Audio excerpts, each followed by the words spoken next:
అఖిలపక్ష భేటీలో రాజకీయ విమర్శలు చేస్తారా అని విమర్శించారు మాజీ మంత్రి హరీష్ రావు. గోదావరి కృష్ణాలో 1500 టీఎంసీలు చాలని చెప్పడానికి రేవంత్ ఎవరని మండిపడ్డారు. అయితే ఆయనకి కౌంటర్ ఇచ్చారు MLC Addanki Dayakar.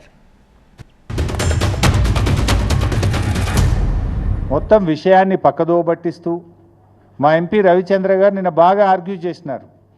BRS party తరఫున ఈ ప్రాజెక్టును ఆపడానికి ప్రధాన ప్రతిపక్షంగా మేము పూర్తిగా సహకరిస్తాము. నువ్వు దీన్ని గాంధీ భవన్గా మార్చకు, దీన్ని రాజకీయ వేదికగా మార్చకు. ఈ ప్రాజెక్టును అడ్డుకోపోవడానికి నువ్వు అసెంబ్లీ పెట్టి ఏకగ్రీవ తీర్మానం చేయి, అఖిలపక్షని ఢిల్లీ తీసుకువెళ్ళు అని స్పష్టంగా మా ఎంపీ గారు చెప్తే దాన్ని ఒక రాజకీయ వేదికగా, అబద్ధాలకు వేదికగా నిన్న ముఖ్యమంత్రి గారు మార్చారు. తెలంగాణ ప్రభుత్వానికి మీరిచ్చే మద్దతు ఏందో చెప్పగలరా? మీరు పంపించిన ప్రతినిధి వాకౌట్ చేసి వెళ్ళిపోతాడు చెప్పలేక. మరి జరిగిన పరిస్థితిని వివరించే క్రమంలో గత ముఖ్యమంత్రి ఉన్నప్పుడు ఆయన అనాల్సి వస్తుంది, ఎందుకు కళ్ళు మూసుకొని కూర్చుంటారని చెప్పాల్సి వస్తుంది.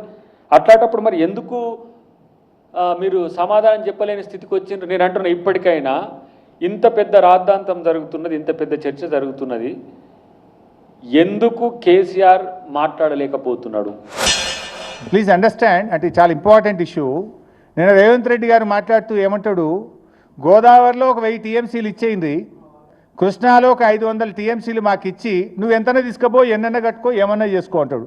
నీ అయ్యసోమ్మ నువ్వెవడు చెప్పడానికి? నువ్వేమైనా రాచరిక పాలన ఉన్నావా? నువ్వేమైనా రాజువా?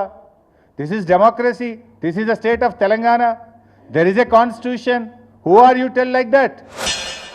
ఇరు ప్రాంతాలకు నష్టం జరగకుండా చూసే ప్రక్రియ చేయాల్సిన మీరు తెలంగాణకు నష్టం చేసే విధంగా ప్రవర్తించి, నేను అంటున్న ఒక మాట, కృష్ణా జలాల్లో 290, అది శ్రీశైలం కృష్ణా జలాల్లో 299కే పరిమితంగా అని ఎవరు చెప్పిండ్రు కేసీఆర్కు?